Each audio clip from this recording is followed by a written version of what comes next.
Hello, Mansi education hub पर आप सभी का स्वागत है। अपने आज यहाँ पे जो भी तुम्हारे हिंदी जिस भी एग्जाम में पूछ जाती है, स्पेशली जो पीएसआई एग्जाम है तुम्हारे सब इंस्पेक्टर की 5 अप्रैल 2025 को, बाकी तुम्हारी जो Rajasthan high court LDC Rajasthan high court की जो 4th ग्रेड की एग्जाम है, इसके अलावा तुम्हारी जो एलडीसी वगैरह सीईटी के एग्जाम में लेना, सीईटी जो फरवरी में और मार्च में होने वाली है, तो उसके लिए भी एक क्लास हमारे लिए बहुत फायदेमंद रहेगी। लेकिन जो मेनली जो फोकस रहेगा वो अपना पीएसआई और राजस्थान हाईकोर्ट में भी हिंदी है ना, सब में पूछी जाती है बराबर से। तो उन चीज़ों के लिए अपन यहाँ पे क्या करेंगे कि डेली रिवाइज मतलब डेली प्रैक्टिस सेट तुम्हारे लिए आएंगे।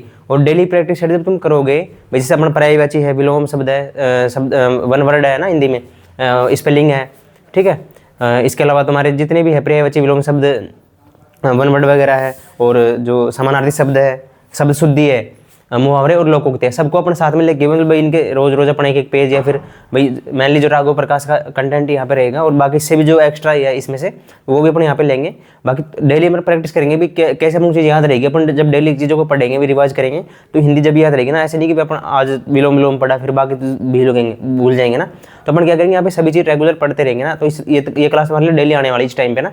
तो चैनल को अधिक से अधिक सब्सक्राइब करो और बाकी सभी लोगों के साथ शेयर करो जो कि हिंदी में उनकी हेल्प हो सके। बाकी तुम्हारी जीके की क्लास ही बात ही रहेगी यहाँ पे, लेकिन जो हिंदी है उसकी डेली प्रैक्टिस तुम्हारे लिए चलेगी। तो चलो आज की क्लास है उसको स्टार्ट करते हैं पर्यायवाची शब्द से। कहाँ से? पर्यायवाची शब्द से। तो देखो यहाँ पे जो पर्यायवाची शब्द है भाई, पर्यायवाची अपन पढ़ेंगे। अपना लक्ष्य है कि अपन चीज़ों को याद करते हुए चले, यहाँ से ना याद करते हुए चले। तो देखो अपन कैसे याद करेंगे ना, यहाँ पे मैं तुम्हें जो भी ट्रिक बन सकती है वो भी बनाऊंगा, और तुम्हें कौन सा शब्द ज़्यादा याद करता है उस शब्द को तुम बोलते रहना ना बार बार। उस शब्द को जब बार बार बोलोगे तुम्हारी आदत पड़ जाएगी कि हाँ इसका पर्यायवाची होता है, और एग्जाम में भी तुम्हें जब बोलोगे इस चीज़ को तो थोड़ा लय में ऐसे लगेगा कि हाँ मैंने ये शब्द इसके साथ पढ़ा हुआ था। तो ऐसे जैसे मैं बोलूँगा उसी तरह से तुम बोलते जाओ, और बाकी डेली इस क्लास को होने के बाद बाकी रिविजन भी करना है तुम्हें, ठीक है ना। हमने ऐसे स्टार्ट करते हैं। देखो सबसे पहले है जो अपना है यहाँ पे अंगीठी। क्या है? अंगीठी। भाई अंगीठी का शब्द जो पर्यायवाची क्या होते हैं यहाँ पे ना, तो अंगीठी जानते हैं क्या होता है? जब अपन जब सर्दियों में अपन क्या करते हैं, जो आग से है ना, आग से क्या करते हैं? तापते हैं ना। आग से क्या करते हैं? तापते हैं भाई, हमारे तापते बोलते हैं इसको ना। जो आग से भाई ऐसा हाथों से करते हैं ना, मतलब तापते हैं, जो सर्दी दूर करने के लिए जब आग में अपना हाथ तपते हैं तो उसको बोलते हैं कि अंगीठी बोलते हैं। उसको क्या बोलते हैं? अंगीठी, या फिर को भी बोलते हैं उसको ना। तो यहाँ पे देखो इसके पर्यायवाची क्या क्या हो जाएंगे। देखो सबसे पहले क्या है, अग्नि का एक पात्र होता है ना, अग्नि का ऐसे करके एक पात्र होता है जिसमें क्या जलती है? आग जलती रहती है ना, आग जलती रहती है। तो एक क्या हो गया? एक तो अग्नि पात्र हो गया इसका, एक तो क्या हो गया? अग्नि पात्र हो गया। दूसरा भाई अग्नि का क्या है? धान है ना, तो अग्निधान हो गया इसका एक पर्यायवाची। क्या हो गया? अग्निधान हो गया। अग्निपात्र, अग्निदान। इसके बाद में क्या है? अग्नि का कुंड भी होता है ना, तो अग्निकुंड भी इसका पर्यायवाची हो जाएगा। इसके बाद में ये आग का है तो अग्यारी हो जाएगा, तो आग से संबंधित तो क्या हो जाएगा? अग्यारी हो जाएगा। यहाँ पे दूसरा हो जाएगा, यहाँ पे अंग्रणी क्या हो जाएगा? अंगारणी। तो इसमें अंगारे रखे रहते हैं, जो अंगीठी होती है उसमें क्या रखे रहते हैं? अंगारे रखे थे, अंगारे रखे हुए होते हैं। तो इसका एक तो पर्यायवाची हो जाएगा अंगारणी। क्या हो जाएगा? अंगारणी, अग्निपात्र, अग्निकुंड, ठीक है। इसी प्रकार से भाई इसमें और क्या क्या हो जाएगा? देखो अलाव हो जाएगा ना, और आतशगाह हो जाएगा। मतलब आतशगाह मतलब भाई आतिशबाजी लोग करते हैं, किससे करते हैं? अब जब पटाखे पर चलाते हैं तो आग जलती है, और उसमें क्या बोलते हैं? आतशदाह होता है, आतशगाह होता है। तो इसका एक पर्यायवाची हो जाता है आतशगाह। तो तुम्हें जो याद करने की इसमें जो पर्यायवाची है वो अगर एग्जाम में पूछेगा तो यहाँ से पूछेगा कोड़ी और देमनी। क्या पूछेगा? कोड़ी एक तो है कोड़ा, और एक है तेमनी। क्या है? कोड़ा और तेमनी। तो ये भी मेनली यहाँ पे ध्यान रखना, ठीक है। एक तो है यहाँ पे कोड़ा और तेमनी, ठीक है, कोड़ा और तेमनी। तो याद रहेगी चीजें ना, अग्यारी, अग्निदान और अग्निपात्र, ठीक है। मैंने तुम्हें बता दी। अब तुम इसको पीडीएफ में जब भी पढ़ो तो इस तरह से पढ़ लेना, ठीक है। मैंने तुम्हें बता दिया कि भाई यहाँ पे क्या है, अंगीठी क्या होती है जिसमें आग जलती है, ठीक है। देखो यहाँ पे ऐसे याद रखना है इसको, इसमें क्या जलती है? आग जलती है अंगीठी में। तो अंगीठी से थोड़ा याद करो कि अंगीठी में क्या होता है। तो भाई इसमें कोड़ा होता है क्या? एक तो ये याद रखना, मेनली तो है ये है, ठीक है।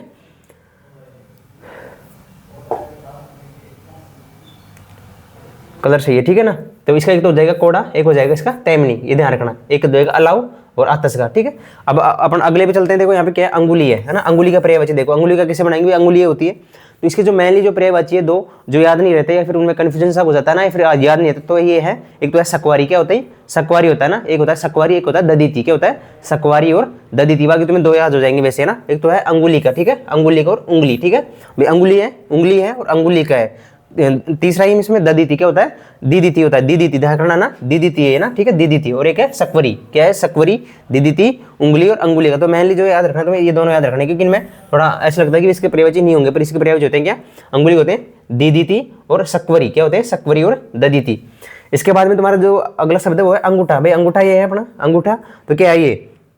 एक तो है सबसे बड़ी अंगुली है, सबसे मोटी है, इसको बोलते हैं ना वृद्धांगुली। क्या बोलते हैं? वृद्धांगुली। वृद्धांगुली सबसे बड़ी वृद्धांगुली। इसमें एक तो ठेंगा नहीं दिखा, ठेंगा ले है ना, इसमें क्या हो जाएगा? ठेंगा। दूसरा इसमें हो जाएगा अंगुष्ठ। क्या हो जाएगा? अंगुष्ठ। उसके बाद में इसमें हो जाएगा हूटा, है ना, हूटा। ध्यान रखना ना, हूटा थोड़ी मैली ध्यान रखना इस उठा को। एक है करवीर और एक है अंगुष्ठ, तो तुम्हें याद रह जाएगा ना। तो इनमें दो ये शब्द याद रखना, कौन से? करवीर और हूटा। करवीर और हूटा, बाकी तुम्हें याद हो जाएंगे ना दोनों। एक तो ये तो तुम्हें याद हो जाएगा, बाकी ये भी याद हो जाएगा तुम्हें। एक ठेंगा तो याद रहेगा तुमको ना सबसे पहले, बाकी एक उठा याद रखना और एक करवीर और एक अंगुष्ठ याद रखना, ठीक है। इसमें सकवारी और ये चीज़ याद रखना। जो भी मैं ऐसे अंडरलाइन कर रहा हूँ उनको जरूर ध्यान दे लेना। एक तो कोड़ा है, इसमें तो क्या है? इसमें तो क्या है? कोड़ा है, तेमिनी है ना, कोड़ा तेमिनी। इसमें दीदिती और सकवारी अंगुली के पर्यायवाची। दूसरा है इसमें करवीर, ऊटा और अंगुष्ठ, ठीक है। ये ध्यान रखना, ये तो तुम्हें याद रहेंगे, अंगुष्ठ, ठेंगा, वृद्धांगुली। जब भी तुम्हारे एक आईएन के एग्जाम हो रहे हैं उसमें भी ये पूछे जाएंगे ना ये सब, तो यहाँ से भी तुम इस चीज़ को आईएन के लिए भी यहाँ से लिख दो। जो रिटर्न एग्जाम होगा तुम्हारा आईएन का, उसमें उसके लिए भी काम आ जाएगी तुम्हारे ना। उसमें भी तुम्हें रिटर्न एग्जाम में लिखना पड़ेगा, वैसे आरएस मेंस में जैसे लिखना पड़ता है उसी तरह से यहाँ भी लिखना पड़ेगा तुम्हें। इसके बाद में जो अंगूठी है, तो यहाँ पे अंगुली, क्या है? अंगुली। ये इस दूसरा है यहाँ पे अंगूठी के बाद में यहाँ पे अंगूठी। जो अंगूठी अपन यहाँ पे पहनते हैं, छल्ला वगैरह, मुंदरी वगैरह जो पहनते हैं, उसकी है ये पर्यायवाची। क्या है? अंगूठी, ठीक है, अंगूठी। तो देखो अंगुली हो गई एक, तो इसमें हो गया अंगुलिक, मैं अंगुली में पढ़ता हूँ अंगुलिक। दूसरी हो गई अंगुली है, क्या? अंगुली। जिसे अंगुली के लिए एक हो गया छल्ला छाप, तुम्हें याद रहेगा। मुंदरी बोलते हैं भाई, मुंदरी नहीं बोलते, मुंदरी। उसके बाद में बोलते हैं मुद्रा, ठीक है, और मुद्रिका। तो यहाँ पे कोई ऐसी चीज़ नहीं कि तुम्हें याद नहीं होगा। एक तो मुद्रा याद रखना तुम, एक मुद्रिका याद रखना। उसमें जब एग्जामिनर पूछता है तो उसमें पूछता है कि निम्न में से कौन से पर्यायवाची एक जैसे हैं, या फिर कौन सा इसका पर्यायवाची नहीं है, या फिर इनमें से एक जैसे पर्यायवाची नहीं है, तो मैं कोई भी शब्द दे देगा इनमें से ना, फिर तुम वहाँ पे कन्फ्यूजन हो जाते हो। तो इस सभी चीज़ों को याद रखना है यहाँ पे ना। अंगुली, अंगुलिक, अंगुलीय, छल्ला, छाप, छाप ध्यान रखना, छाप, मुंदरी है, मुद्रा है, मुद्रिका है। चलो अपने यहाँ से अगली स्लाइड पे चलते हैं। देखो यहाँ पे है, देखो अंक है, क्या है? अंक। तो अंक के बहुत सारे अर्थ होते हैं। अंक के क्या होते हैं? बहुत सारे अंक होते हैं। देखो तो पहला तो क्या होता है? अंक मतलब होता है आंकड़ा। भी अपनी पता कितने अंक है तुम्हारे, कितने नंबर आए ना, तो एक तो हो गया अंक। दूसरे को अंक जैसे टिप्पी ऐसे लगाते हैं, अंक को बोलते हैं कोई ऐसे लगाते हैं तो उसमें दो दाग दोष हो जाता है ना, क्या हो जाता है? दो से दाग जो भी लग जाता है, दाग दूषण, ठीक है। एक तो वो मतलब होता है इसका, और एक इसका मतलब होता है गोद भी होता है। किसी को अंक लगाना ही होता है, एक मोहर होता है, ध्यान रखना, अंक लगाना। तो अंक लगाना मतलब होता है किसी को पास लेना, मतलब गोद लगाना। तो इसके तीन अर्थ है इसका। तो तीन प्रकार के इसके वो हो सकते हैं, क्या? पर्यायवाची। तीन प्रकार के इसके पर्यायवाची हो सकते हैं। एक तो है मतलब जो नंबर आते हैं नंबरिंग के क्रम में ना, अंक। दूसरा था जो भाई अपन किसी को आलिंगन करते हैं फिर पास लगाते हैं, उसको बोलते हैं गोद लेना ना, तो उसको बोलते हैं अंक भी, उसको कहते हैं, ठीक है। एक इसका अर्थ होता है दो से दाग धब्बा लगना ना, उसको कहते हैं अंक, ठीक है। तो यहाँ देखो याद करते हैं, यहाँ पर देखो अंक के क्या हो गया? एक तो हो गया आंकड़ा, एक तो हो गया आंकड़ा। इसके बाद में हो गया क्रमांक देते हैं अपन। उसके बाद में गिनती हो गई, चिन्ह हो गया ना, प्रतीक हो गया, संख्या हो गई और संस्करण हो गया, ठीक है। तो ये सब किसके पर्यायवाची है? अंक के। देखो अंक से क्या गया? संस्करण आ रहा है। संस्करण में कौन सा अपनी आते हैं? जैसे भाई कोई लूसेंट बुक आती है, फिर कोई भी बुक आती है तो संस्करण आते हैं भाई, पहला संस्करण, दूसरा संस्करण, तीसरा, चौथा ना, ऐसे। तो ये भी अंक के समान हो गए ना। संस्करण कौन सा संस्करण है? इसका संख्या है, प्रतीक है, चिन्ह है, ठीक है। तो ये सब किसके पर्यायवाची? अंक के। अगर इसका मान लो ये नहीं देके ये पूछे अपन से तो कंफ्यूजन कैसे करेगी? तो इसके साथ में ये दे देगा तो फिर अपन को ये वाले छांटने उसमें से, ठीक है। तो कंफ्यूजन मतलब सारे अलग अलग पर्यायवाची, लेकिन किसके? अंक शब्द के पर्यायवाची है भाई। अंक का किस जो है किस तरह से वो अर्थ निकालना चाह रहा है, किसका? अंक शब्द का किस प्रकार से वो अपन से पूछना चाह रहा है, तो उस हिसाब से अपन इसका आंसर यहाँ पे करेंगे। इसके बाद में जो अंक है इसका दूसरा पर्यायवाची देखो, एक तो है पहलू, क्या है? पहलू। एक है गोद, है ना, मैंने बताया तुम्हें, गोद है, क्रोड़ है, उपस्थ है, आगोश है, आगोश मतलब आगोश, ठीक है। और एक है अंकवार, क्या है? अंकवार। मतलब अंकवार होता है कि उसको गोद में लेना है। फिर क्रोड़, क्रोड़ मतलब होता है गोद, ठीक है। क्रोड़ हो गया, उपस्थ हो गया, आगोश हो गया और गोद हो गया और पहलू हो गया। जो उपस्थ होता है मतलब उपस्थ होता है उसको पास में लेना, किसी को भाई अपनी गोदी में लेना है, फिर थोड़ा लगाव हो जाता है करना, उसको बोलते हैं क्रोड़, गोद, उपस्थ और अपना हो गया आगोश और अंकवार। इसके बाद में भाई दाग, दूसरा मैंने बताया था कि किसी पे धब्बा लग जाता है। इसने देखो अंक पे क्या टिप्पणी आ रही है, इसका मतलब होता है किसी पे धब्बा लग जाना। तो एक तो हो गया यहाँ पे दाग हो गया, दूसरा हो गया निशान हो गया, निशान लगना ना, निशान भी है ना, देखो निशान। और हिंसा है, क्या है? हिंसा। इसका पर्यायवाची होता है हिंसा। तो ध्यान रखना, इंपॉर्टेंट है हिंसा। इसके बाद में अपन याद करेंगे यहाँ पे अंकक का। किसका याद करेंगे? अंकक। अंकक होता है जो अपन को अंक देता है, जब नंबरिंग जो देता है उनको, जैसे अपन टेस्ट वगैरह देते हैं, एग्जाम देते हैं, तो उसमें जो अंक देने वाला होता है उसको बोलते हैं अंकक। क्या बोलते हैं? अंकक। जब स्कूल में तुम पढ़ते हो तो हमको नंबर मिलते थे, तो उसी को बोलते हैं अंकक। या फिर मूल्यांकन करता है अपने, जो मूल्यांकन कौन करता है तो उसको बोलते हैं। देखो एक तो हो गया मूल्यांकक, एक हो गया मूल्यांकन, एक हो गया मूल्य निरूपक जो अपना निरूपण करता है, एक हो गया आमूल्यक भी बोलते हैं। क्या बोलते हैं? आमूल्यक, मूल्य निरूपक, मूल्यांकन और मूल्यांकन। तो याद रहेगा ये सारी चीजें। इसके बाद में अगला शब्द है यहाँ पे अंकन है। क्या है? अंकन है। तो अंकन को अपन इस तरह से याद करेंगे कि आकलन है भाई, क्या तुमने क्या अंकन किया, तो उस शब्द से होता है आकलन, क्या किया तुमने ना। तो आकलन हो गया। क्रमांकन, कौन से क्रम पे तुम्हारे रैंक आई है ना, तो उस हिसाब से हो गया अंकन, आकलन, कर्मांकन, चित्रांकन। इसके बाद में है चिन्हन और लिप्यंकन, ठीक है। लिपि अंकन, भाई कौन सा लिपि अंकन तुम्हारा? लिपि अंकन, चिन्हन, चित्रांकन, कर्मांकन और आकलन है। इसके बाद में तुम्हारा है अंकुर। अंकुर होता है जो नई चीज कोई भी, जैसे अपन ने कोई भी बीज बो दिया तो क्या होता है? अंकुरित होता है, मतलब उसमें से निकलने लगता है जमीन में से, मतलब नया नया होता है। वो क्या होता है? नया नया होता है, तो उसको बोलते हैं नव पल्लव। भाई नया नया होता है तो क्या बोलते हैं? नव पल्लव, ठीक है। तो एक तो हो गया नव पल्लव। एक संतान होती है, जब भी उसको क्या बोलते हैं? नई नई संतान होती है तो उसको बोलते हैं संतान, ठीक है। एक होता है कोपल, मतलब जो पत्ता होता है उसको बोलते हैं कोपल। नया नया जब पत्ता आता है उसको बोलते हैं, क्या बोलते हैं? कोपल बोलते हैं, कोपल। एक होता है कलिका, मतलब जब कली खिलती है तो उसको बोलते हैं नया नया, नई नई कली खिलेगी तो उसको बोलते हैं कलिका बोलते हैं, ठीक है। कलिका मतलब किससे संबंधित? अंकुरित हो रही है वो। इसके एक शब्द बनता है इसका अंगुसा। क्या होता है? अंगुसा। एक होता है अंकुआ। अंकुआ, तो ध्यान रखना ना ये दोनों शब्द, ठीक है। अंकुआ और अंगुसा क्या बोलते हैं? अंकुआ, अंगुसा किसके पर्यायवाची? अंकुर के। तो मेरे साथ याद करो अंकुर के क्या क्या पर्यायवाची। देखो एक तो हो गया अंकुशा, एक तो हो गया, एक तो क्या हो गया? अंगुसा। क्या हो गया? अंगुसा।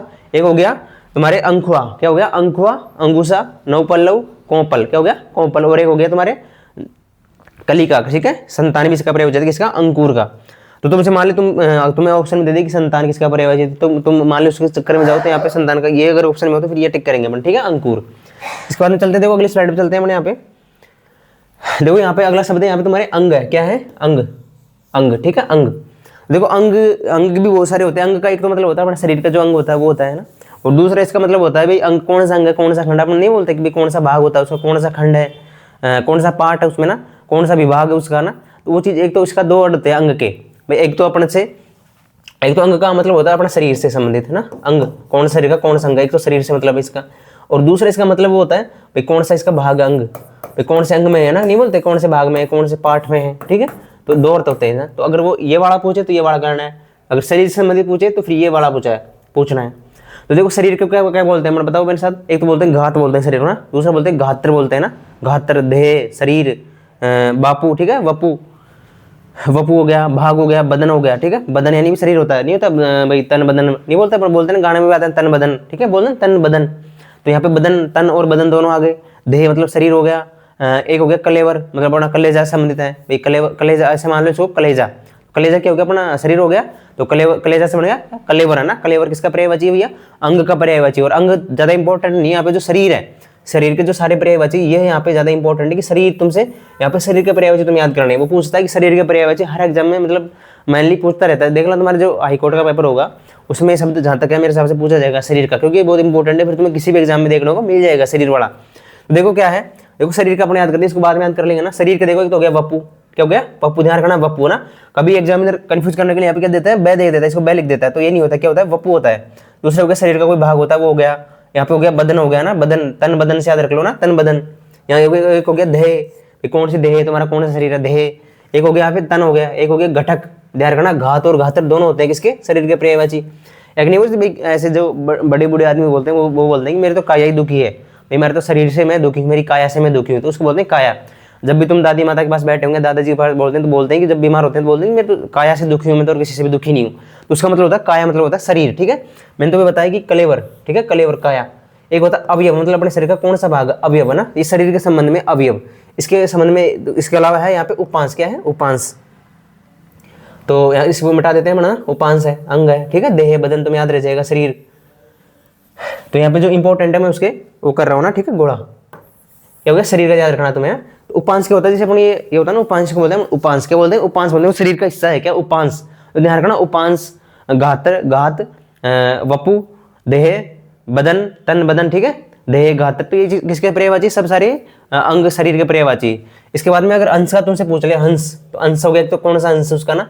दूसरा हो गया इसमें खंड हो गया, पक्ष हो गया, कौन सा पक्ष है? भाग, विभाग, संभाग, हिस्सा। भाई संभाग भी तो एक है भाई, अपने 7 संभाग में भाग ही तो है एक तरीके से, अपने राज्य के भाग ही तो है संभाग। विभाग कौन सा विभाग है? हिस्सा कौन सा है? तो ये सब अंग के पर्यायवाची है ना। तो अंग का अगर इस संबंध में पूछे, तुमसे वाले पक्ष का भी पर्यायवाची, खंड का पूछे तो फिर ये करना है ना। तो ये सब एक जैसे पर्यायवाची, और ये सब एक जैसे रहते हैं इनका ना, कलेवर है, उपांश, अवयव है। तो यहाँ पे अगले उस पर चलते हैं। यहाँ पे अंगभू है, कौन सा है? अंगभू। तो अंगभू भाई, अंगभू होता है मतलब अपने शरीर से निकला हुआ कोई चीज, मतलब अपना पुत्र वगैरह, जो पुत्र के अर्थ में, फिर अपने जो तनु, बेटा, इसके संबंध में इसको याद करते हैं। अंगभू मतलब अपने अंग से निकला हुआ कोई चीज है, अंगभू। अपने शरीर से निकली हुई कोई भी चीज, अपना जो संतान, अपने संतान के टाइम होता है कि अपना जो बेटा बेटी है उसको बोलते हैं अपन क्या? अंगभू। तो ध्यान रखना, कोई पुत्र का जो पर्यायवाची है ना, पुत्र का, वो होता है अंगभू, पुत्र को बोलते हैं अंगभू, पुत्र है। नंद है, मेरा नंद है। नकुल है, मेरा नकुल नहीं बोलते। इसके बाद में यहाँ पे सुवन है, सूत है, सूत मतलब पुत्र होता है, ठीक है। अंगज मतलब अपने अंग का निकला हुआ, अंगज। इसके बाद में अंगभूत भी बोलते हैं, देखो अंग से क्या बन गया, अंगभूत, अंगज। आत्मा अपनी अपनी आत्मा से जन्म लिया हुआ ना, आत्मज। इसका मतलब तने यानी पुत्र होता है, तने। और एक घेवता याद रखना ना, घेवता थोड़ा ये तुम्हें देखने को नहीं मिलेगा ना, घेवता, ठीक है, घेवता। इसमें कंफ्यूजन हो गई तुम, क्या घेवता याद रखोगे, क्या घेव, घेव, घेव, घेव, घेवता मतलब होता है पुत्र या फिर अंगभू सुत। देखो अब अगर तुमसे पुत्र के पर्यायवाची पूछ ले तो इंपॉर्टेंट यहाँ पे यही है कि पुत्र के पर्यायवाची अपन याद रखना, यहाँ से पुत्र और यहाँ पे शरीर, ये तो बहुत कम पूछा जाएगा ना, पुत्र के अर्थ में पूछा जाएगा, पूछा जाएगा तो, ठीक है। पुत्र, नकुल, क्या हो गया, पुत्र, नकुल, तनी, सूत, ठीक है। अंगभू, अंगभू भी पुत्र होता है, अंगभू, ठीक है, अंगभू। आत्मा अपने आत्मा से जन्म हो, आत्मा, ठीक है। तो इस तरह से याद रखेंगे इस चीज को ना, अंगभूत, अंगज, आत्मा। एक किसी को भी याद रखना, आत्मा को याद रखना, ठीक है। सूत हो गया, सुवन हो गया, और एक किसको याद रखना, घेवता को, ठीक है, घेवता को। तो देखो मिटा देते हैं इनको ना, तुम्हें PDF की मिल जाएगी, टेलीग्राम चैनल अपना मानसी एजुकेशन ऐप पर, ठीक है। तो इसको याद रखना है यहाँ पे घेवता को, ठीक है। और इसको पुत्र के जो पर्यायवाची वो यहाँ से सारे याद रखना, नकुल है ना, नकुल, नंद, पुत्र, ठीक है, नकुल, नंद, पुत्र, मेरा नंद है, मेरा नकुल है। इसके बाद में अंग, आगे उस शब्द पे चलते हैं, यहाँ पे क्या है, अंगीकरण है, क्या है, अंगीकरण। अंगीकरण जैसे तुम सब पॉलिटी पढ़ते हो, संविधान के नीचे लिखा गया है कि हमने 26 नवंबर 1949 को संविधान को अर्पित, अंगीकृत और अधिनियमित किया। मतलब अंगीकृत मतलब अपनाना किसी चीज को, अंगीकृत मतलब इस चीज को अपनाना, और उसको चीज को किसी को स्वीकार करना, क्या होता है उसका अर्थ, स्वीकार करना है। फिर उसमें सदस्यता में, उसकी सदस्यता में शामिल होना, भाई एकीकरण करना, सदस्य लेना उसी चीज की ना, किसी चीज को लागू होने से संबंधित, क्या अंगीकरण। देखो क्या हो गया, अंगीकार किया, अंगीकृत किया ना। पारण, ध्यान रखना, एक पारण नया शब्द है ना, पारण में कंफ्यूज हो जाओगे तुम। पारण में भाई मनुष्य को पाल लिया, किसी को पारण से होता है मतलब किसी अपने संविधान को पा लिया, फिर उसको लागू कर लिया, इसको रूल अपना फॉलो करने लग गए, तो उसका मतलब होता है पारण, सदस्यीकरण। क्या होता है, सदस्यीकरण। क्या होता है, देखो सदस्यीकरण, और एक होता है स्वीकृति। देखो भाई ध्यान है ना तुम्हें, जब संविधान में पॉलिटी पढ़ते हो तो उसमें आता है कि हमने संविधान को 26 नवंबर 1949 को अंगीकृत किया, स्वीकार किया और भाई अधिनियमित किया, ऐसा एक लाइन लिखी हुई है उसमें नीचे। तो उसका मतलब होता है किसी को अपनाना होता है, अंगीकृत मतलब। तो अंगीकरण, अंगीकृत हो गया, पारण हो गया ना, तो पारण इसमें ये है, सदस्यीकरण और स्वीकृति। तो ऐसे शब्द वहाँ पे एग्जामिनर पूछता है ना, तो क्वेश्चन यहीं से आता है, किसी बाहर से नहीं आते, ठीक है। तो अब अगले उस पर चलते हैं, देखो अगले क्वेश्चन पे चलते हैं। तो अगला जो है अपना है, नीचे से याद करते हैं इसमें, देखो अंत है, क्या है, अंत। देखो अंत है, अंत होता है, अंत, अंत का जो पर्यायवाची होता है वो होता है, देखो जनाना खाना, जनाना खाना, अंत है भागपुर और हरम। अंत है जनाना खाना, भागपुर और हरम। भाई जनाना खाना सब जानते हो, जनाना खाना, भागपुर और हरम, तीन पर्यायवाची इसके ना। इसके बाद में होता है अंडज। अंडज किसका पर्यायवाची है, जो पक्षी होता है उसका पर्यायवाची। भाई पक्षी क्या देते हैं, अंडे देते हैं, तो अंडज हो जाएगा, अंडज भी हो जाएगा ना। और डिम्बज भी हो जाएगा, क्या, डिम्बज।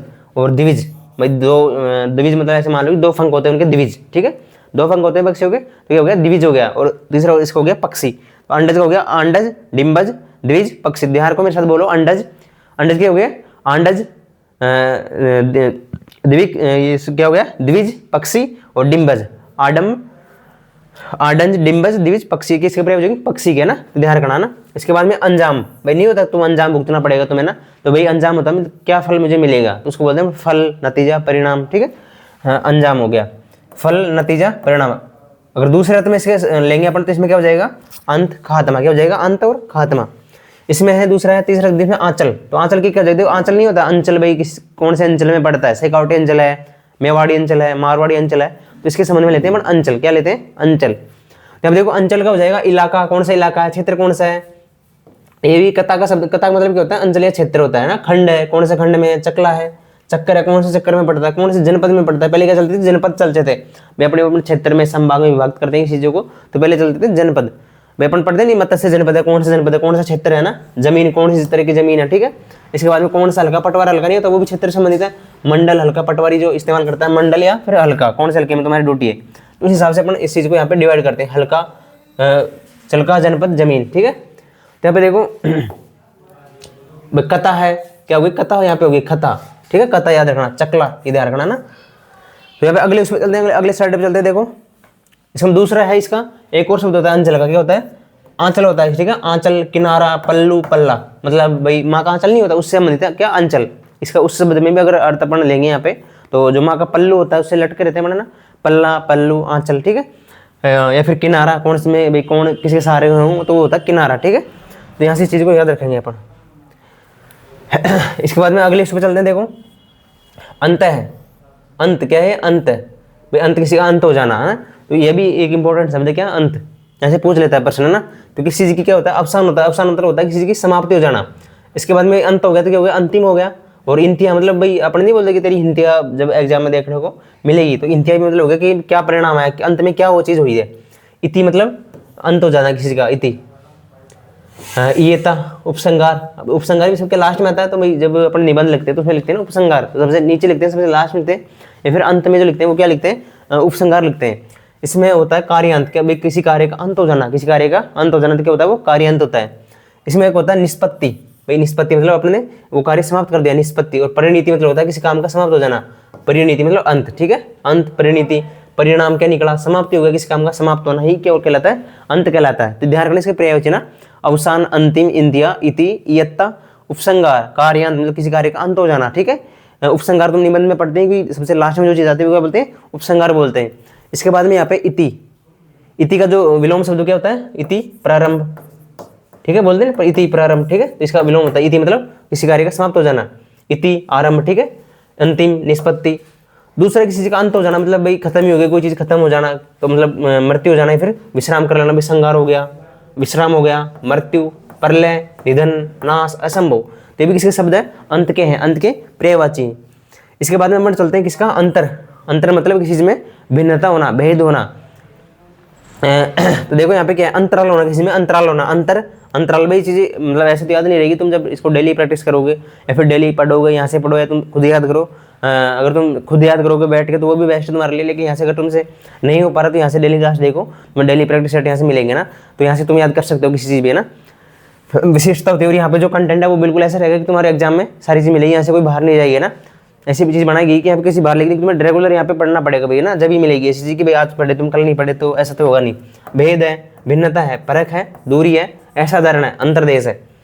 इसके बाद में अंतर के बाद में होता है मध्यांतर, ठीक है, मध्यांतर इंटरवल है ना, मध्यांतर अवकाश हो जाना, समय अंतर हो जाना, मतलब भाई अंतर किसी में हो जाना, किसी चीज में समांतर अवकाश जब होता है तब क्या हो जाता है, अंतर हो जाता है, तो काम करते हैं अवकाश में, और फिर अवकाश आ जाता है, अपन काम अपने जो काम है ऑफिस के काम में अंतर आ जाता है, उस हिसाब से याद कर लो इसको ना।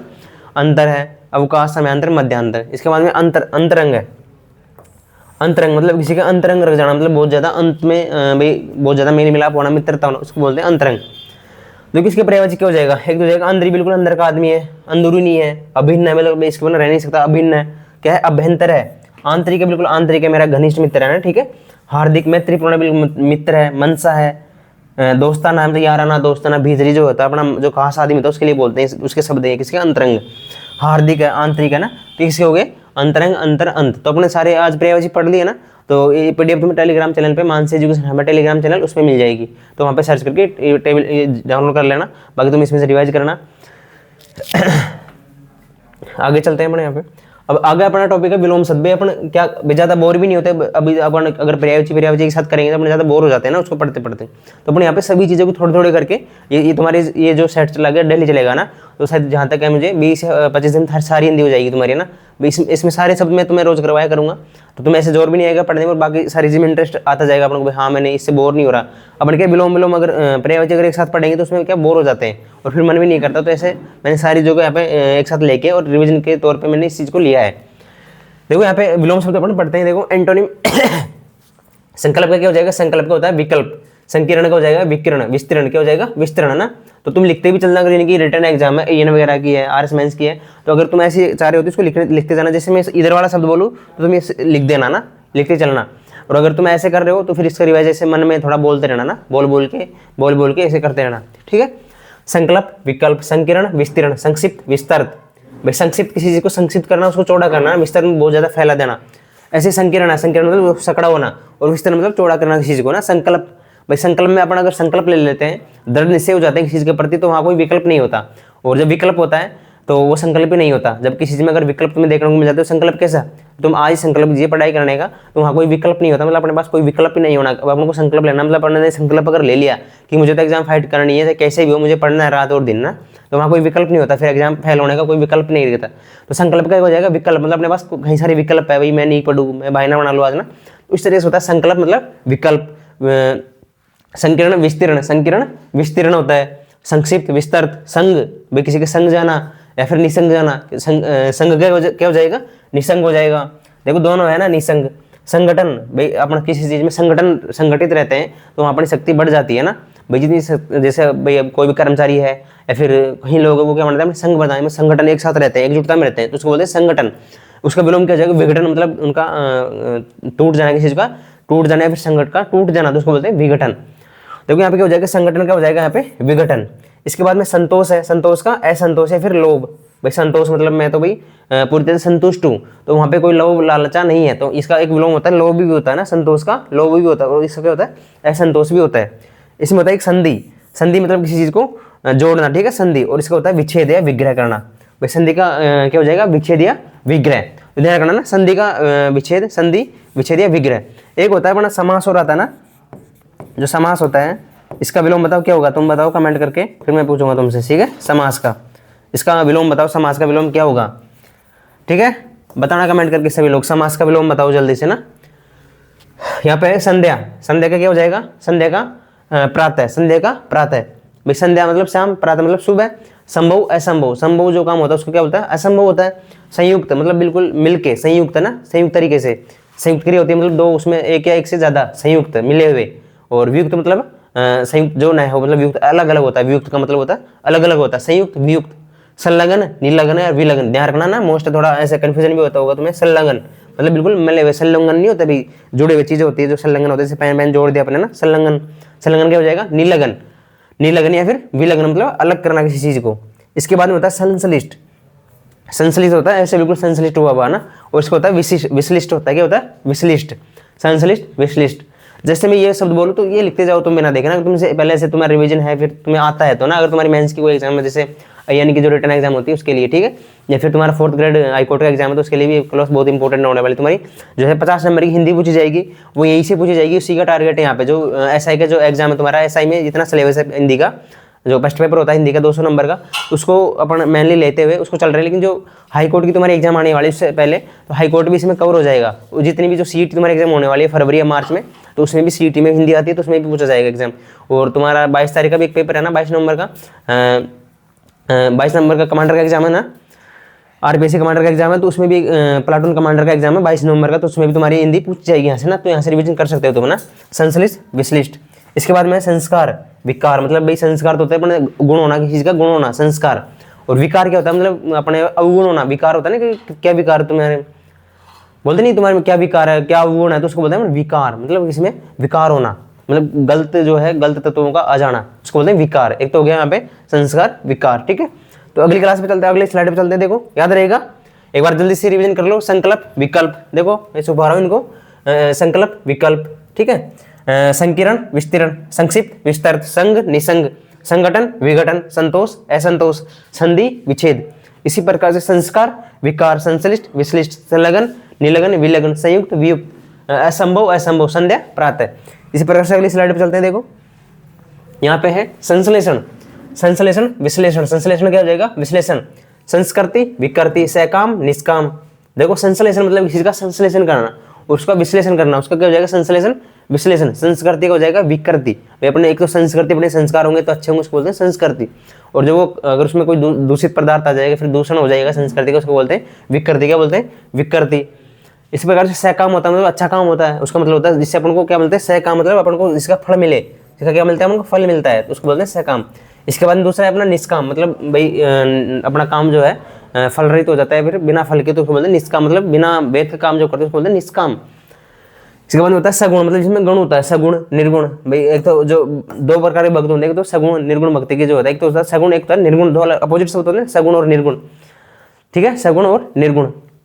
इसके बाद होता है इसमें सगन और विरल। सगन होता है मतलब भाई कोई तुम कहीं भी जाते हो तो वहाँ पे बहुत सारी भीड़ होती है, तो उसको तो बोलते हैं सगन। पर इस भीड़ के संबंध में नहीं है शब्द जो है, सगन मतलब होता है बहुत सारी कोई चीज़ एक साथ हो जाना, जैसे घास बहुत सारी हुई तो उसको बोलते हैं सगन। कितने एरिया को चीज़ कवर कर रहे हैं उसको बोलते हैं सगन, कितनी सघनता है उसमें ना। ऐसे नहीं बोलते भाई जंगल सगन है या फिर विरल है, तो जंगल कैसे होता है, सघन जंगल होता है। एक तो होता है भाई जिसमें जंगल बहुत कम पेड़ होते हैं, तो उसको बोलते हैं विरल। सघन और विरल बहुत कम ना, जहाँ चीज़ बहुत ज़्यादा होती है उसको बोलते हैं सघन, और इसका उल्टा हो जाएगा विरल। इसके बाद में यहाँ पे सफल क्या है, आदमी सफल होता है उसको बोलते हैं सफल। सफल का हो जाएगा असफल या फिर विफल, किसी चीज़ में विफल हो जाना या फिर असफल हो जाना। इसके बाद में यहाँ पे सजल है, सजल का निर्जल, सजल निर्जल, सजीव निर्जीव, सजल मतलब जल के साथ में, और निर्जल मतलब बिना जल के साथ में, सजल जल, सजीव निर्जीव। इसी प्रकार से तुम्हारे यहाँ पे है सत्कार और तिरस्कार। सत्कार तिरस्कार मतलब सत्कार करना, किसी का आत्म सम्मान करना है, फिर किसी का सम्मान देना, उसको बोलते हैं सत्कार। और इसका जो विलोम शब्द उसको बोलते हैं तिरस्कार, मतलब किसी का सत्कार नहीं करना, सम्मान नहीं करना, उसको बोलते हैं तिरस्कार। सत्कार तिरस्कार, सत असत, सत असत, सदाचार कदाचार। भाई सदाचार मतलब होता है इसमें बहुत अच्छे आचरण होते हैं ना, उसको बोलते हैं सद आचरण, मतलब सदाचार मतलब बहुत अच्छा आचरण इसका होता है। और सदाचार के हो जाएगा कदाचार, मतलब इसमें कुदाचार होता है, मतलब बहुत बुरे आचरण होते हैं, उसको बोलते हैं कदाचार। सदाचारी दुराचारी मतलब दुराचारी होता है भाई जो गंदे आचरण करता है, उसको बोलते हैं दुराचारी सदाचारी। ठीक है, सदाचारी किसी व्यक्ति के लिए होता है। सदाचारी कैसा व्यक्ति है? सदाचारी, इसके तो आचरण बहुत अच्छे है, तो पढ़ता लिखता है, ऐसे बोलते हैं ना सदाचारी। उसका विलोम क्या हो जाएगा? कदाचारी हो जाएगा। इसके बाद में होता है यहाँ पे सद्व्रत।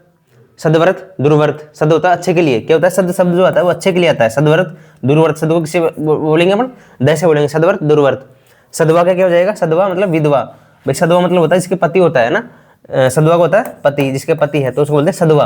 और विधवा मतलब जो विधवा जो होती है विडो, उसको बोलते हैं अपन विधवा। ठीक है, सदवा विधवा। सबल निर्बल, जिसमें बल है उसको क्या बोलते हैं? सबल मतलब बल के साथ है, स मतलब बल, सबल मतलब बल के साथ में, इसमें बल है सबल। इसका विलोम क्या हो जाएगा? निर्बल हो जाएगा। यहाँ पे भी देखो स जिसमें आ रहा है उसका मैं नहीं लग रहा है, देखो यहाँ पे सजीव है, निर्जीव है, सजल है, निर्जल है, सघन है, विरल है, सफल है, असफल है, ऐसे सगुण है, निर्गुण है।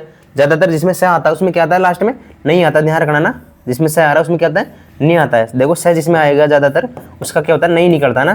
तो एक तो तुम्हें यहाँ पे लिखना स जल का क्या होता है? निर्जल होता है। और जिसमें स आ रहा है उसमें नहीं आ रहा, देखो स काम निष्पाल संस्कृति विकृति। सबल निर्बल, समष्टि का होता है वेष्टि, क्या होता है? समष्टि वेष्टि, समष्टि वेष्टि, समष्टि वेष्टि। जो समष्टि होता है मतलब सभी को उसमें लेती है, और वेष्टि होता है मतलब सभी को नहीं लेती है, समष्टि वेष्टि। तो मैंने तुम्हें एक प्रश्न पूछा था कि भाई समास का जो है विलोम क्या हो जाएगा? बताओ समास का क्या हो जाएगा? तो समास का जो विलोम होता है वो होता है व्यास। क्या होता है? व्यास होता है। ठीक है, व्यास। समास, इसका अपन कंफ्यूजन होकर जो संधि की जगह है समास का क्या कर देते हैं, कभी समास विग्रह कर देते हैं ना, तो समास विग्रह नहीं होता इसका। विग्रह किसका होता है? संधि का जो है समास होता है वो होता है विग्रह। संधि का तो क्या हो जाएगा? विग्रह हो जाएगा, जबकि समास का क्या होता है? व्यास होता है। तो अगले स्लाइड पे चलते हैं, देखो यहाँ से याद है सभी को ये सदाचार कदाचार, सदाचार दुराचारी, सद्वर्त दुर्वर्त, सदवा विधवा, ऐसे बोला करो ना, जब भी तुम्हें चीज याद रहेगी। जब भी तुम सोते हुए, फिर जब भी तुम ऐसे फ्री माइंड से पढ़े हो, तुम्हारा मन नहीं करा तो विलोम शब्द याद कर लिया करो ना, इसमें भी बहुत सारी चीज याद कर सकते हो तुम ना।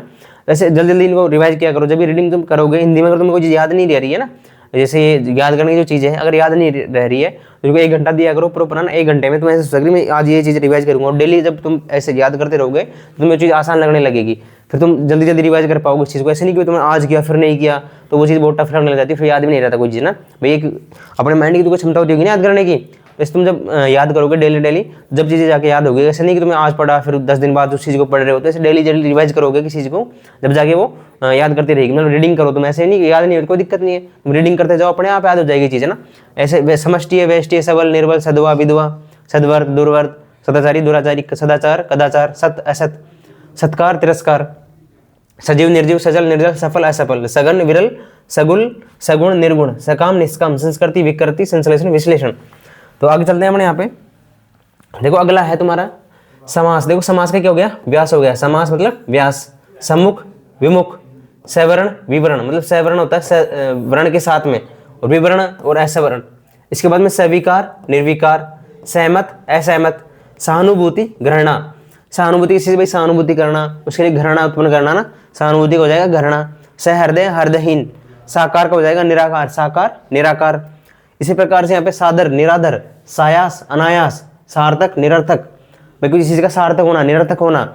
साचर्य पृथक्करण, साचर्य मतलब साथ देना किसी चीज का, मतलब भाई साचर्य मतलब किसी चीज को मिलाना, साचर्य होता है किसी चीज को मिलाना, साचर्य उसका पृथक कर देना, अलग अलग कर देना, पृथक्करण। सितकार चित्कार, सितकार चित्कार, सुअवसर कुअवसर, सुअवसर कुअवसर, सुक्रम कुक्रम, सुक्रम सुक्रम कुक्रम, सुगम दुर्गम। सुगम मतलब जाने के लिए जो मार्ग से होता है उसको बोलते हैं सुगम, और जहाँ कठिन हो जाने के लिए उसको बोलते हैं दुर्गम। सुगम दुर्गम, सुक्रम कुक्रम, भाई अच्छे क्रम कुक्रम, बुरे क्रम होते हैं कुक्रम, भाई कुक्रम क्यों कर नहीं बोलते हैं कुक्रम। इसी प्रकार सुअवसर मतलब अच्छा अवसर होता है, कुअवसर मतलब बुरा अवसर, जिसके आगे कु लग जाता है वो हो जाता है गंदा शब्द ना, और इसका सु लगता है वो होता है अच्छा, सु से मतलब होता है अच्छा। सायास अनायास, सायास अनायास, सार्थक अच्छा है निरर्थक है, साधारण निराधर है, तो याद रहेंगे। तो अगली स्लाइड पे चलते हैं। देखो अगला है अपना सुगढ़। देखो क्या हो गया? सुगढ़ मतलब अच्छा है, फुअड़ मतलब बुरा, सुगढ़ फुअड़, सुधार, किसी चीज को सुधारना, किसी को बिगाड़ना। सुप्रबंध, अच्छा प्रबंध करना। कुप्रबंध करना, देखो ना कुप्रबंध, यहाँ पे सद्बुद्धि या फिर सुबुद्धि या सद्बुद्धि, इसका विलोम शब्द यानी लिखा नहीं है टाइपिस्ट ने, यहाँ क्या आएगा, कुबुद्धि आएगा। क्या आएगा, कुबुद्धि आएगा, ठीक है। कुबुद्धि, सुबुद्धि, सद्बुद्धि या सुबुद्धि या फिर सद्बुद्धि होता है कुबुद्धि। सुबोध, दुर्बोध। सुनीति, कुनीति, सुनीति, कुनीति, सुनीति, कुनीति। सुमति, कुमति, सुमति का क्या हो जाएगा, कुमति हो जाएगा। सुयोग, वियोग। सुयोग, सु मतलब अच्छा योग होता है, वियोग मतलब बिछुड़ना किसी चीज से, वियोग होना, और वियोग मतलब बिछुड़ना। सुमति, कुमति। सुनीति मतलब अच्छी नीति, और कुनीति होती है बुरी नीति, ठीक है। सुबोध, दुर्बोध। इसी प्रकार से देखो सुरीति, सुरति और नृति। सुरति मतलब अच्छा और नृति यानी बुरा, ठीक है। सुरति, नृति। सुरीति मतलब अच्छी रीति की चीजें होती है, कुरीति मतलब बुरी। भाई जो रीति या रीति रिवाज है वो अगर बुरा है तो उसको बोलेंगे कुरीति, और अच्छा हुआ तो उसको बोलेंगे सुरीति। इसी प्रकार से यहाँ पे सुलभ है, दुर्लभ है। सुलभ, दुर्लभ अच्छा, और बुरा दुर्लभ। भाई सुलभ मतलब जो चीज़ अच्छे से अपन को मिल जाती है, सुलभ ना। सुलभ शौचालय नहीं लगते अपन, सुलभ मतलब अच्छा अपन को उस चीज़ में भाई अपन को कोई चीज़ मिल रही है तो उसको बोलते हैं सुलभ। और जो दुर्लभ है मतलब जो देखने को नहीं मिले उसको बोलते हैं दुर्लभ। तो बोलते दुर्लभ जनजाति मतलब गाय भौड़ी है जो है ना, सुलभ दुर्लभ। इसी प्रकार से यहाँ पे सुशील है, सुशील अच्छा, दुशील मतलब बुरा। सूक्ष्म, स्थूल मतलब सूक्ष्म होता है भाई, बहुत ही महीन चीज जो होती है उसको बोलते हैं सूक्ष्म ना। और स्थूल मतलब होता है मोटा ताजा, ठीक है। मोटा ताजा, मोटा ताजा। सूक्ष्म, स्थूल। एक होता है सर्जन, किसी चीज का सर्जन करना या फिर सर्जन करना। देखो सर्जन अपन किसी को बनाना बनाते हैं, जब किसी चीज की रचना करते हैं तो उसको बोलते हैं सर्जन। और जब किसी चीज को अपन नष्ट करते हैं फिर उसका संगार नहीं करते तो उसको बोलते हैं देखो विनाश या फिर संगार। क्या बोलते हैं, किसी को विनाश करना और संगार करना, किसी को तोड़ फोड़ करना, उसको बोलते हैं विनाश या संगार करना। सृष्टि मतलब किसी सृष्टि होती है अपनी, जो सृष्टि की रचना होती है सृष्टि, उसका क्या हो जाएगा पहले बताओ। सृष्टि, प्रलय मतलब प्रलय आ जाना, नष्ट हो जाना, किसी का प्रलय आ जाना। सृष्टि होती है तो भाई सृष्टि वो दिनों से चलती आ रही तो बोलते हैं सृष्टि। एक होता है प्रलय मतलब भाई प्रलय मतलब बहुत सारा नाश हो जाना, विनाश हो जाना, उसको बोलते हैं प्रलय। एक होता है सेव्य, भाई जिसकी अपन सेवा करते हैं ना, सेव्य, उसका विलोम हो जाएगा सेवक, ठीक है। सेव्य, सेवक। सेव्य, सेवक मतलब जिसकी सेवा करते हैं उसका हो जाएगा सेवा। कौन करता है, सेवक करता है, तो इसका विलोम हो जाएगा सेव्य, सेवक। याद रहेगी ना ये चीज। अगले स्लाइड पे चलते हैं। देखो अगला यहाँ पे स्थिर, स्थिर का अस्थिर हो जाएगा, फिर चंचल हो जाएगा। चंचल मन नहीं होता भाई तुम तो कैसा लड़का है, चंचल लड़का मतलब बहुत सारा, ये तो बहुत ज्यादा वो करता रहता है, चंचल है ना, रुकता ही नहीं है, कहीं भग जाता है। चंचल बोलते हैं ना, चंचल मन का जो होता है भाई उसका मेरे जैसे बहुत ज्यादा काम, कोई भी मन करता है काम करने का, कुछ भी करता है नौजवान आदमी तो उसको बोलते हैं चंचल। एक होता है जो कुछ करता नहीं है, बिल्कुल स्थिर रहता है, अपने कमरे में पड़ा रहता है, उसको बोलते हैं स्थिर। तो चंचल हो जाएगा, इसका दूसरा था ना स्थिर, चंचल, ठीक है। और अस्थिर भी होता है स्पर्श से, अस्पर्श, जिसको स्पर्श किया जा सकता है उसको बोलते हैं स्पर्श से और अस्पर्श से। स्पर होती है मतलब अपनी इच्छा, स्पर्श, स्पर इच्छा हो गया होती है अपनी इच्छा, और निस्पर मतलब अच्छा, अच्छा रहित, सॉरी इच्छा रहित है ना, क्या इच्छा रहित है। इस निष्प्रय, स्प्रय, निष्प्रय। स्मरण, विस्मरण, स्मरण मतलब किसी को याद करना, विस्मरण मतलब किसी को भूल जाना, ठीक है। सौकिया और परकिया, सौकिया, परकिया, सौकिया, परकिया। सौगत और प्रकट, इसका मतलब क्या होता है, देखो सौगत में जब नाटक में जब अपन बोलते हैं ना, इसमें नाटक में जब नाटिका होते हैं, नुक्कड़ नाटक जब होते हैं तो सौगत होता है मतलब अपने आप से बोलना। क्या होता है, अपने आप से बोलना, अपने आप से बोलना होता है सौगत, ठीक है। अपने आप से बोलना क्या होता है, सौगत होता है। और जो प्रकट होता है वो होता है दूसरों के लिए बोलना, मतलब जब दर्शक जो बैठे रहते हैं जो नाटक नुक्कड़ में दूसरों से अपने जब बोलते हैं तो उसको बोलते हैं प्रकट। क्या बोलते हैं, दूसरों के लिए बोलना, ठीक है, दूसरों के लिए बोलना, इसको बोलते हैं प्रकट।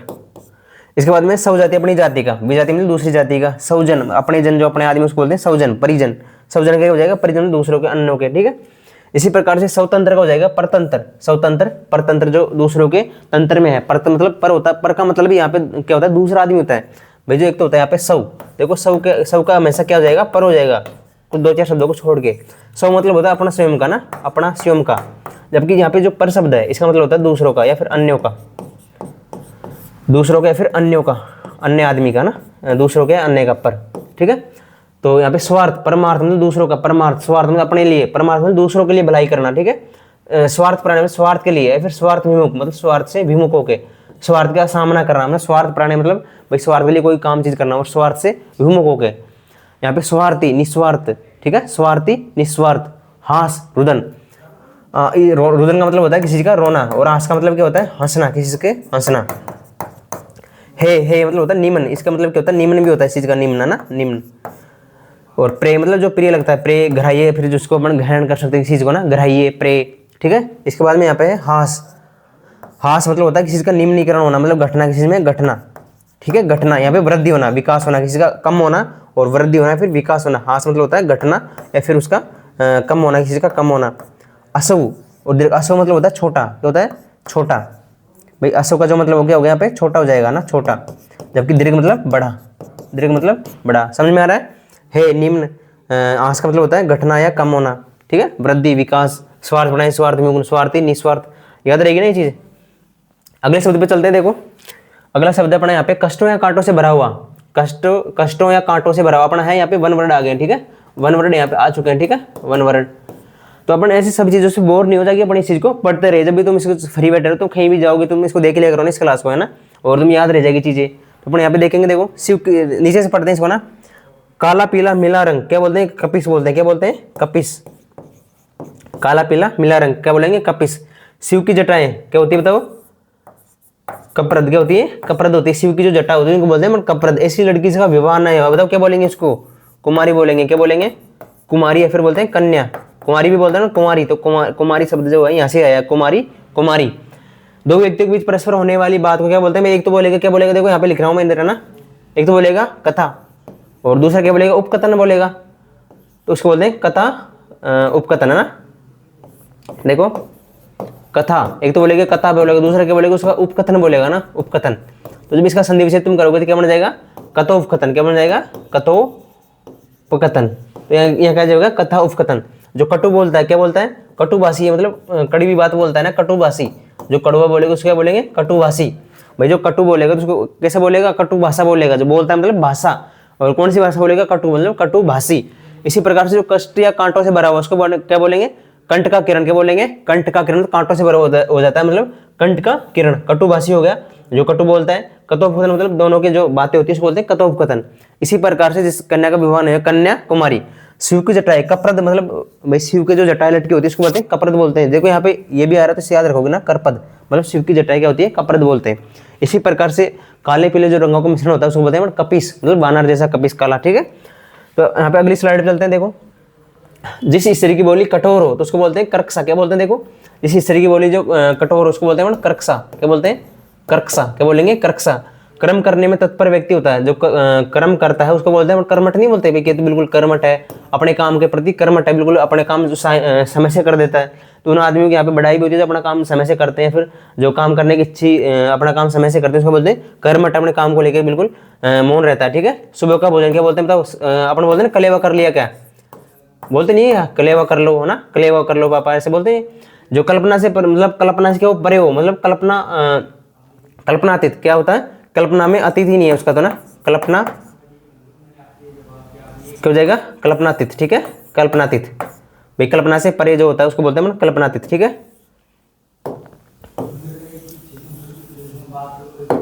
क्या होगा बताओ यहाँ पे, कल्पना से परे हो मतलब कल्पनातीत, ठीक है। बर्तन बेचने वाला, बर्तन बेचने वाला बताओ क्या होता है, कसेरा। बर्तन बेचने वाला क्या हो जाएगा, कसेरा। जो बर्तन बेचता है गांव में उसको बोलते हैं कसेरा बोलते हैं। जैसे स्त्री को एक ही संतान रहकर रह जाए, मतलब उसकी कांख मतलब बिल्कुल बंद गई है तो उसको बोलते हैं काक बंद गया। जिस स्त्री को एक ही संतान रहकर रह जाए तो उसको बोलते हैं काक बंद गया। इसमें तो कांख बंद गई ना, एक संतान होती है, उसको बोलते हैं क्या बोलते हैं, काक बंदिया बोलेंगे उसको, काक बंदिया। दुख भय आदि के कारण उत्पन्न होनी, भाई जो दुख भय के आदि जब अपने पास अपने को डर लगता है, फिर अपने पास भय आता है तो उसको बोलते हैं काकू। क्या बोलते हैं, काकू मतलब बिल्कुल चुप हो गया ना, काकू, ठीक है। दुख बंदिया आदि के उत्पन्न जो ध्वनि होती है उसको बोलते हैं काकू। मैं क्या करूँ अब ना, अपने पास दुख या भय जब आ जाएगा, दुख या भय जब अपने पास आ जाएगा तो अपन क्या करेंगे, कोई अपन पूछेंगे का करूँ मैं ना, काकू मतलब क्या करूँ मैं, काकू, ठीक है। तो ऐसी चीज को याद रखेंगे ना, ट्रिक्स भी ना, काकू क्या करूँ मैं, जब दुख या भय अपने पास आ जाए तो मैं क्या करूँ, मतलब काकू, ठीक है। काक बंदे हो गया, कसेरा हो गया, कल्पनातीत हो गया, कल्पना से परे, कलेवा मतलब सुबह का भोजन, कर्मठ जो काम ज्यादा करता है, कर्कशा जो कड़वी जो स्त्री बोलती है, कठोर बोली सी होती है, कर्कशा उसको बोलते हैं कर्कशा, ठीक है। तो याद रहेगी चीजें, आगे चलते हैं। जो दुख या भय से पीड़ित हो, जो दुख या भय से जो पीड़ित आदमी उसको बोलते हैं भाई का, क्या बोलते हैं, कातर बोलते हैं, मतलब बिल्कुल कातर है, ये तो बिल्कुल कातर है, बिल्कुल दुख या भय से इसका एक तो होता है काकू या फिर कातर, है ना, कंफ्यूज मत होना, ठीक है। काकू मतलब जो भय ध्वनि जो निकलती है वो तो होती है काकू, बाकी जो कातर क्या होता है, दुख या भय से पीड़ित। श्रृंगारिक जो वासना होती है के प्रति आकर्षण, मतलब जो वासनाओं के जो होती है उसको बोलते हैं कामुक व्यक्ति, भाई जो कामुक के अश्लील जो व्यक्ति होता है उसको बोलते हैं श्रृंगारिक वासनाओं के प्रति आकर्षित क्या होता है, कामुक होता है। अपनी गलती स्वीकार करने वाला, जो अपनी गलती जो आदमी स्वीकार कर लेता है उसको बोलते हैं कायल। क्या बोलते हैं, कायल बोलेंगे ना, ध्यान रखना ना, कायल, ठीक है। अपनी गलती स्वीकार करने वाला क्या होता है, कायल होता है। नियम विरुद्ध या निंदनीय कार्य करने वालों की सूची, भाई जो जैसे पाकिस्तान है वो अपनी जो है भाई आतंक के लिए फंडिंग करता है तो उसको किस सूची में डाल देते बताओ, काली सूची में डाल देते हैं ना उसको, काली सूची, ग्रीन सूची जो है डाला जाता है उसको ना, काली सूची या फिर ग्रीन सूची में से डाला जाता है ना, तो ये होता है काली सूची। नियम विरुद्ध या निंदनीय कार्य जो करता है तो उसको किस में डाल देते हैं बताओ, काली सूची में। किस में डालते हैं, काली सूची, ठीक है। कौन सी सूची होती है, काली सूची होती है। अपने काम के बारे में कुछ निश्चय न करने वाला, मतलब कुछ भी नहीं कर बारे में मैं क्या करूँ क्या नहीं करूँ, अपने काम को लेकर बिल्कुल ऐसे है कि मैं क्या करूँ समझ में नहीं आ रहा ना, तो उसको बोलते हैं किंग करते हुए भी मूड। क्या बोलते हैं, मूड कैसा है, किंग करते हुए, मतलब मैं क्या करूँ, मतलब किम कर्तव्य, मतलब मेरा कर्तव्य क्या है, मैं तो बिल्कुल मूड हूँ, क्या है, किंग कर्तव्य भी मूड, ठीक है, किंग कर्तव्य भी मूड। देखो ऐसे लिखोगे तुम तो तुम्हारे जो रिटर्न एग्जाम उसमें लिए फायदेमंद होगा, बाकी ऐसे लिखते रहोगे मेरे साथ तो तुम्हारे लिए भी फायदेमंद रहेगा ना। किंग कर्तव्य भी मूड क्या रहेगा, किंग कर्तव्य भी मूड। अगर तुम यहाँ से पढ़ोगे डेली और तुम कोई किताब खोलने की भी जरूरत नहीं पड़ेगी उसके बाद में, भाई तुम जैसे रिवीजन करते हो तो राघव प्रकाश से फिर जो भी तुम्हारे पास बुक है तो उसमें से रिवीजन करोगे तो वहाँ भी तुम्हें फायदा मिलेगा, या तुम डेली ऐसे सुन लोगे इस चीज को तो तुम्हारे याद रहेगा ना, किंग कर्तव्य भी मूड, ठीक है, किंग कर्तव्य भी मूड, ठीक है, किंग कर्तव्य भी मूड। जो बात पूर्व काल से लोगों को में कहे सुनकर प्रचलित हो तो उसको बोलते हैं जनश्रुति। भाई जन मतलब लोगों में पहले से सुनी हुई है ना, जनश्रुति। और दूसरा होता है इसमें कहे सुनकर प्रचलित तो क्या बोलते हैं, किंवदंती। क्या बोलते हैं, किंवदंती बोलते हैं, किंवदंती। और दूसरा होता है जनश्रुति, मतलब पहले में लोगों में चल रही है, क्या बोलते हैं, जनश्रुति, भाई लोगों में सुनी हुई है मतलब जनश्रुति। इसके बाद में आगे चलते हैं अपना, देखो ईश्वर का सामूहिक रूप से किया जाने वाला गुणगान क्या होता है, अपने जब भजन कीर्तन कराते हैं मतलब ईश्वर का सामूहिक सारे लोग बैठ के भगवान की जो अर्ज करते हैं उसकी प्रार्थना करते हैं, भजन करते हैं, उसको बोलते हैं भजन कीर्तन। नहीं बोलते भैया तुम्हारा कीर्तन है, भजन कीर्तन होता है तो उसको बोलते हैं कीर्तन। ईश्वर का सामूहिक रूप से किया जाने वाला जो गुणगान उसको क्या बोलेंगे बताओ, कीर्तन बोलेंगे। क्या बोलेंगे, कीर्तन बोलेंगे। इसके बाद में जिसकी अब कीर्ति शेष रह गई, मतलब कीर्ति शेष क्या हो जाएगा, कीर्ति शेष हो जाएगा। क्या हो जाएगा, कीर्ति शेष। जिसकी कीर्ति शेष रह गई हो उसको बोलेंगे अपन कीर्ति शेष, ठीक है, कीर्ति शेष। इसके बाद में वृक्ष लता फूलों से घिरा हुआ कोई सुंदर स्थान उसको क्या बोलेंगे बताओ, इसको क्या बोलेंगे, कुंज नहीं बोलते। कौन सा कुंज है, मयूर कुंज, बिहार कुंज नहीं बोलते। तो लताओं वृक्षों से फल फूलों से जो घिरा हुआ सुंदर सा स्थान होता है उसको बोलते हैं कुंज। जो बगीचा होता है उससे संबंधित है, बगीचा लताओं से मतलब फूलों फलों से ना, उसको बोलते हैं कुंज। क्या बोलेंगे, कुंज, ठीक है। इसके बाद बुरे मार्ग पर जाने वाला व्यक्ति क्या हो गया, कुमार्गी हो गया ना, ठीक है। भाई कुमार्गी में तो बताया, कु मतलब गंदे शब्द के लिए आता है, कु मार्ग गामी, कुमार्ग मतलब जाने, गामी मतलब जाने वाला, कुमार्ग गामी। कुल का नाश करने वाला, भाई कुल का जिसने नाश कर दिया उसके क्या बोलेंगे, कुलांगर। क्या बोलेंगे, कुलांगर, कुलांगर मतलब कुल का नाश कर दिया, कुलांगर, ठीक है। अच्छे कुल में उत्पन्न हुआ हो, मतलब अच्छा जिसका कुल है उसको क्या बोलते हैं, कुलीन बोलते हैं। क्या बोलते हैं, कुलीन। अच्छे कुल में जन्म हुआ कुलीन होता है। जिसकी बुद्धि कुश डाब मतलब डाब के अगर भागे नोक के जैसी हो तो इसको क्या बोलेंगे, कुशाग्र बुद्धि। क्या बोलेंगे, कुशाग्र बुद्धि। क्या बोलेंगे, कुशाग्र बुद्धि। कुशाग्र मतलब जिसकी बुद्धि कैसी हो, कुश के अग्रभाग या फिर नोक की तरह तेज हो, कुशाग्र बुद्धि मतलब अच्छी बुद्धि है, कुशाग्र बुद्धि। तो ध्यान रखना ना, क्या हो गया यहाँ पे, भजन कीर्तन कीर्ति से कुंज मतलब लता घासों से संबंधित, कुमार्ग गामी बुरे मार्ग पर चलता है, कुलांगर से अपने कुल का ही नाश कर दिया, कुलांगर कुलीन हो गया ना, कुलीन मतलब जो अच्छा कुल में उत्पन्न हुआ था, कुलीन हो गया। इसके बाद में अगले शब्द है यहाँ पे बुरी संगत में रहने वाला। बुरी संगत मतलब कुसंगत, बुरी संगत में रहने वाला क्या हो गया बताओ, कुसंगी हो गया। क्या हो गया, कुसंगी हो गया, कुसंगी। इसी प्रकार से अमावस्या की रात क्या हो गई, कुहू। अमावस्या की रात क्या हो गई, कुहू। अमावस्या की रात क्या हो गई, कुहू हो गई। अमावस्या की रात कुहू। अमावस्या की रात बताओ क्या बोलेंगे, कुहू बोलेंगे।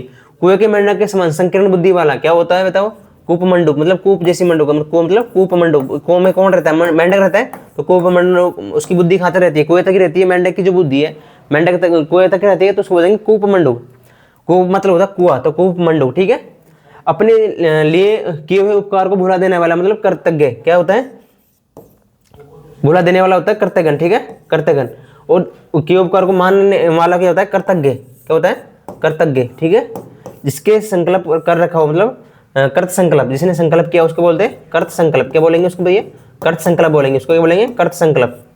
इसके बाद में किसी की कृपा से पूर्ण संतुष्ट जो होता है उसको बोलते हैं कर्तार्थ। क्या है, कर्तार्थ है, कर्तार्थ। भाई किसी की अपने भगवान की कृपा से अगर संतुष्ट है या फिर किसी भी आदमी की कृपा से अगर संतुष्ट हो जाते हैं तो उसको बोलते हैं कर्ता। क्या बोलते हैं, कर्तार्थ। तो ध्यान रखना, कर्तार्थ, कर्त संकल्प, कर्तज्ञ, कर्थगन, भुला देने वाला, कुपमंडूक, कुहू, अमावस्या गिराते ना, इंपॉर्टेंट है, ठीक है, कुहू इंपॉर्टेंट है, यहाँ पे कुहू पूछा जाता है ना, कुहू। इसके बाद में अगले शब्द पे चलते हैं, देखो जिसने संकल्प कर रखा हो, मतलब कर्त संकल्प आ गया, कर्पा पर कर्तार्थ तुम्हारा आ गया, जो धन को अत्यधिक कंजूसी से खर्च करता हो, क्या हो गया, कर्पण। भाई कर्पण मतलब बहुत ज्यादा धन बचाने वाला, पण मतलब पण होता है, धन होता है ना, पण मतलब बचाने वाला, अत्यधिक कंजूसी से खर्च करता हूँ, मतलब कर्पण। वह नायिका जो कृष्ण पक्ष में अपने प्रेमी से मिलने जाती है, उसको बोलते हैं कृष्णाभिसारी। क्या बोलते हैं, कृष्णाभिसारी, कृष्णाभिसारिका, क्या बोलेंगे, कृष्णाभिसारिका।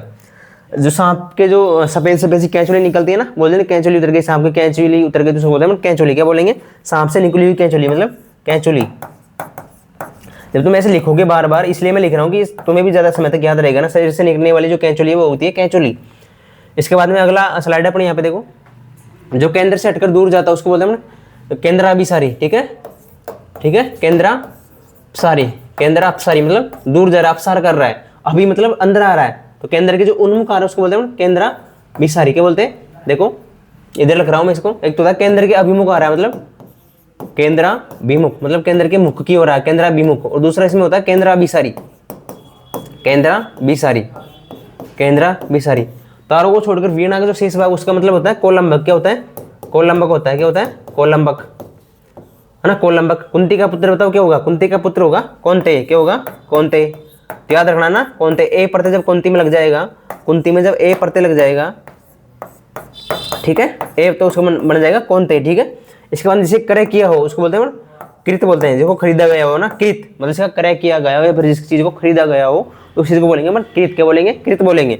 इसके बाद में जिसमें पुरुषत्वहीन है, जो पुरुष जिसमें पुरुष का कोई गुण ही नहीं है तो उसको बोलते हैं क्ल्यू। क्या बोलते हैं, क्ल्यू बोलते हैं, क्ल्यू ना। ध्यान रखना ना, सारे शब्द ऐसे ही पूछे जाते हैं जो एग्जाम में ना, कहीं कोई क्वेश्चन बाहर से नहीं आता, जो क्वेश्चन बाहर से आता है तो वो सभी के लिए बाहर से जाता है, ठीक है। तो तुम यहाँ पे डेली अगर तुम प्रैक्टिस करोगे तो सारी चीज़ तुम्हें यहाँ से याद रहेगी ना। एक बार विश्वास करके देखो, किसी भी चीज़ पे तुम कहीं से भी जहाँ से भी पढ़ते हो तो उस चीज़ पे विश्वास करके देखो और उस चीज़ को कंटिन्यू करो ना, जब जाके कोई चीज़ होती है, ठीक है।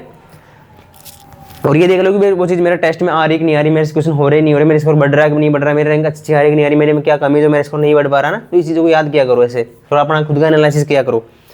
इसके बाद में यहाँ पे समश्रुतियाँ, फिर श्रुति भिन्नार्थ शब्द में जो समान होते हैं ना भाई, पढ़ने में तो एक जैसे लगते हैं लेकिन अर्थ सबके भिन्न भिन्न होते हैं। देखो अंत मतलब होता है समाप्त, मैंने तुम्हें बताया था, अंत का क्या मतलब हो जाएगा, समाप्त हो जाएगा। अंत मतलब समाप्त,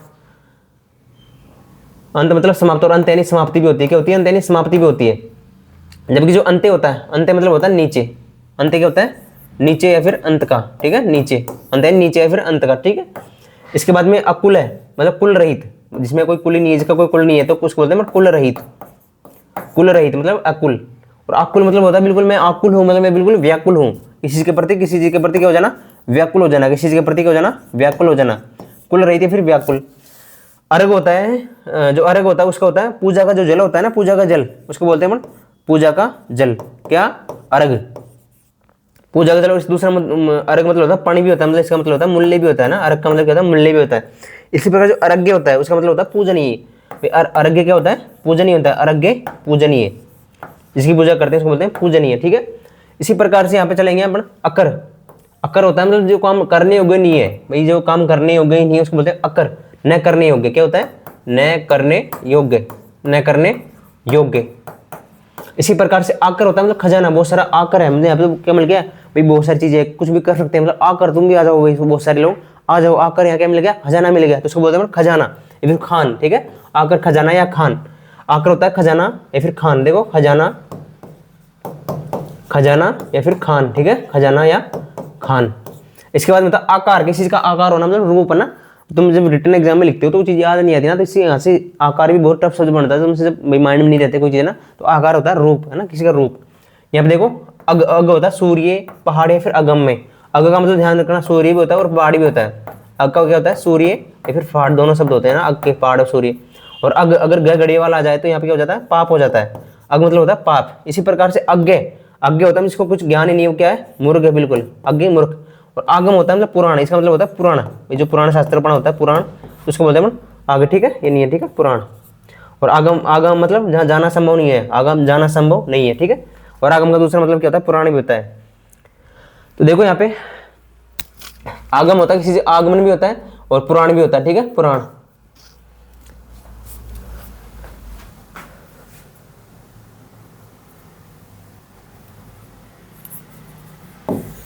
ये भाई यहाँ पे ये आगम नहीं है, क्या है यहाँ पे, अर्थ तो सही इसका है ना, यहाँ पे अगम है, ठीक है, क्या है, अगम है, ठीक है, टाइप राइटर की मिस्टेक है ना, अगम, जहां जाना जाया नहीं जा सके उसको बोलते हैं अगम, जाना संभव नहीं हो। इसी प्रकार से आगे है अपना आकृति।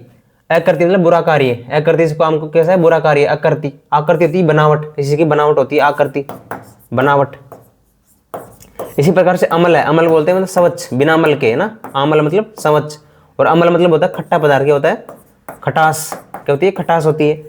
इसी प्रकार से अखत मतलब जिसके बारे में कहा न जा सके, अखत मतलब कहा न जा सके, कहा न जा सके, अखत मतलब कहा न जा सके। इसी प्रकार से अथक मतलब जो थके नहीं, अथक जो थके नहीं, जो थके नहीं, अथक।